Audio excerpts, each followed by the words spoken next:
Today, I'm not going to have too much commentary. I just want to read to you, actually, from Hebrews chapter 12, because it talks about the hardships in our lives and the way God is using those hardships, because things aren't always as they seem, and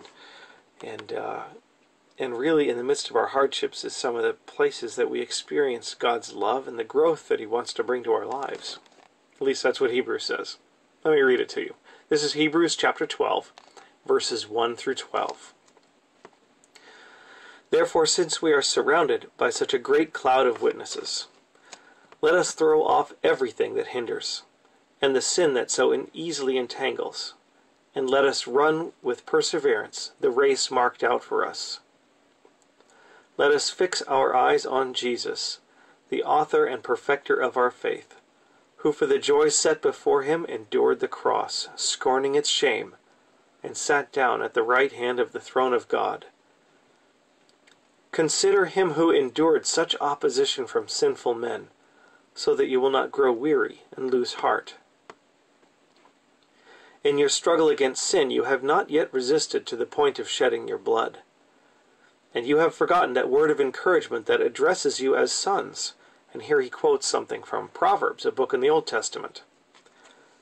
My son, do not make light of the Lord's discipline, and do not lose heart when he rebukes you, because the Lord disciplines those he loves, and he punishes everyone he accepts as a son. That's the end of the Proverbs quote. Endure hardship as discipline. God is treating you as sons. For what son is not disciplined by his father? If you're not disciplined, and everyone does undergo discipline, then you're illegitimate children and not true sons. Moreover, we have all had human fathers who disciplined us, and we respected them for it. How much more should we submit to the Father of our spirits and live? Our fathers disciplined us for a little while, as they thought best. But God disciplines us for our good, that we may share in His holiness. No discipline seems pleasant at the time, but painful. Later on, however, it produces a harvest of righteousness and peace for those who have been trained by it. Therefore, strengthen your feeble arms and your weak knees. Not sure what to say about that. Comment-wise, it's all pretty clear, isn't it? Let's fix our eyes on Jesus, the author and perfecter of our faith. Let's run with perseverance the race marked out for us. Each of us has a race marked out for us, and we're going to run that race with perseverance as we consider Jesus and His faithfulness. And then as we encounter things, consider them not just things to be avoided, but the hardships we can consider as discipline and training from God our Father.